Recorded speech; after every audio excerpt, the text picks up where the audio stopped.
What's up, everyone? Welcome to another UFC Quick Picks here on the Mayo Media Network. We have UFC 302 this weekend. Islam Makhachev versus Dustin Poirier in the main event. 12 fights on the slate. Should be a fun one.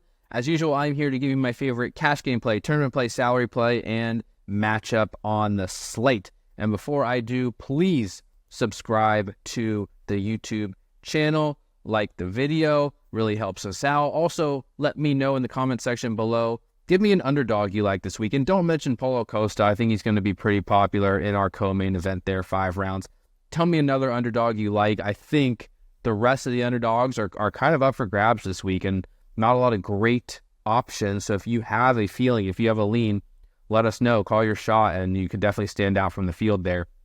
Also, I should note that DraftKings is having some issues right now. I literally can't load on the site. That was happening while we were doing our premium show as well. So going somewhat from memory here as far as DraftKings and box scores, but all the other analysis should be pretty straightforward. It's locked into my brain. I already wrote down the matchup breakdowns for all 12 fights on the slate. Just wanted to throw that out there for you today. But the cash game play of the week is going to be, of course, Islam Makhachev at 9.5K. All right, Islam Makhachev at 9.5K. I think he's the cash game option. I'm not certain he's the tournament option of the top tier, especially given that price tag, and he hasn't always lived up to it. I mean, even in some first round wins, he's scoring like 101 and 105, and I think he has 94 points in a 5-round decision as well.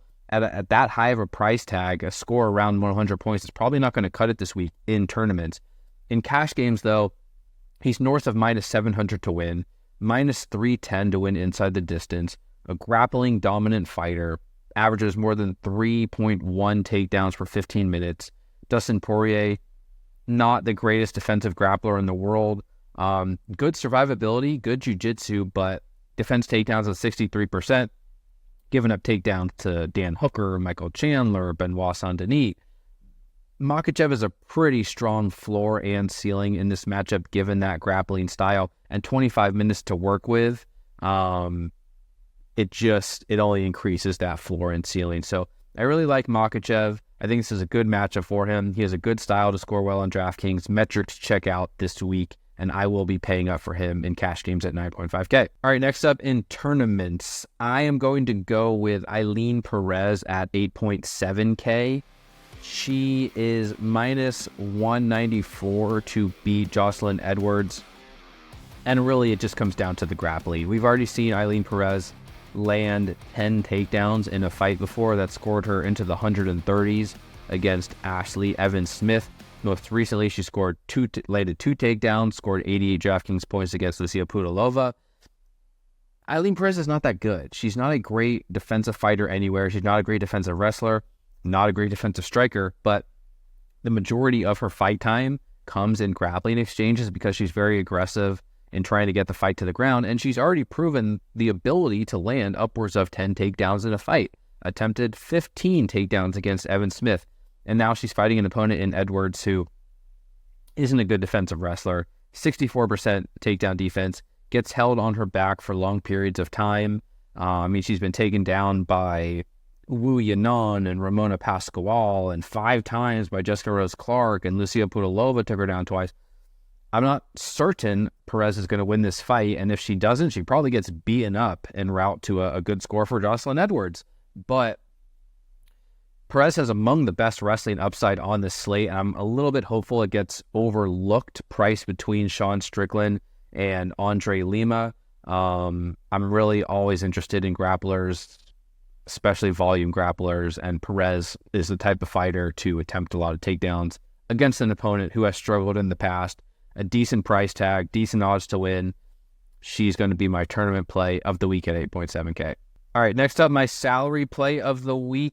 This one is really tough because you're either diving down to the bottom of the salary pool and just targeting a big underdog who can maybe get a few points at a loss or a random finish, or you're paying up to the high sevens, getting some win equity, but with fighters who have questionable ceilings and don't have like easy paths to the optimal anyways. I lean toward that side. I like Phil Rowe at 7.9K. He's a pretty short underdog against Jake Matthews, minus 155 for Matthews, plus 134 for Rowe at 7.9K. The issue is Rowe might just outbox Matthews to a decision, score 60 to 70 points, and then you're like, what good does this do me at 7.9K? But on a slate where there's not a lot of win equity, we may see a loser on the optimal lineup. I do think win equity in general is important, and I think Rowe has a path to victory here against Matthews, in part because Matthews is just so inconsistent. A good wrestler, grappler, but doesn't really like to wrestle and has only landed 1 takedown in total in his last 5 fights. Yeah, if he goes out there and wrestles with Phil Rowe, he should have an advantage, but he really has been disinterested in wrestling in recent fights. If the fight plays out on the feet, I think Rowe's the better boxer. I think Rowe lands strikes at a higher volume, especially at distance. He's got a 7-inch reach advantage over Matthews, and he has sneaky knockout equity as well because, I mean, Matthews is durable, but like he was just knocked down 3 times by Matthew Semelsberger in 2022.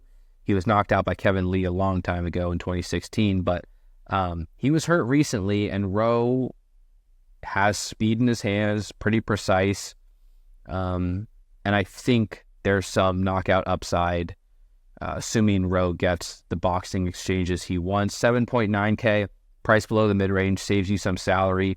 I'm willing to take a chance on Rowe personally. And finally, the matchup of the week, I'm going to go with Jailton Almeida versus Alexander Romanov. It should be another popular target, unfortunately, but the fight's minus 300 to end inside the distance. Almeida is heavily favored, minus 309, and both guys profile as early dominant grapplers. That's how both have had success in their UFC careers. Both have issues in extended fights, have had cardio issues, have had durability issues. I do think Jailton Almeida is the better wrestler and submission grappler, and I think he's going to have early success in this matchup. Minus 155 to win inside the distance. Pretty strong for, I think he's 9K? 9.1K?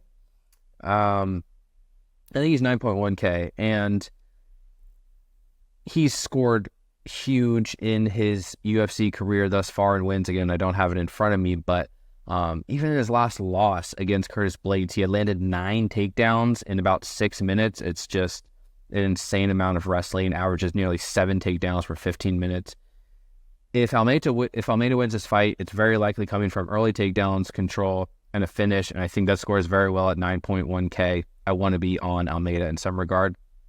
And we just saw, though, when he faces adversity, which he hadn't faced much of up until this point, I mean, the fight ended just like that. Curtis Blades was able to hurt him, defending takedowns against the cage, and Almeida just could not respond, could not muster the energy, was hurt too bad, and the ref had to step in. I don't think Romanov is going to be able to pull off the victory in that way, but Romanov has enough strength early on in fights that if he gets on top of Almeida or if he punches Almeida in the head, I'm not so sure that Almeida is going to respond very well. And so if Romanov wins at all, you're getting leverage against the field there at 7.1K. He's shown a massive ceiling himself in wins, so he's probably contending for the optimal lineup. He's plus 340 to win inside the distance. It's a good leverage spot to be on, a good fight to be on in total. I think the winner puts up an optimal score, or contends for the optimal score, I should say. Very likely to end inside the distance. One of my favorite matchups on the slate. All right, that's going to do it for this week's UFC Quick Picks. Thank you so much for the support. You can follow me on Twitter, Brett Appley, _T_P. EstablishTheRun.com for all your DraftKings needs. It is an excellent month to sign up. If you're going to sign up at all this year and you haven't done so yet, go to ETR right now. Sign up for the MMA package. We have 5 events this month, starting this week with UFC 302, ending with UFC 303, the return of Conor McGregor. You're getting 5 events in the span of 1 month. You really can't ask for much more. A lot of prizes to be won. So appreciate the support as always. And thanks to Pat and the team for having me on the channel. Good luck this week, guys. Take care, stay safe, and we will talk to y'all soon. Peace.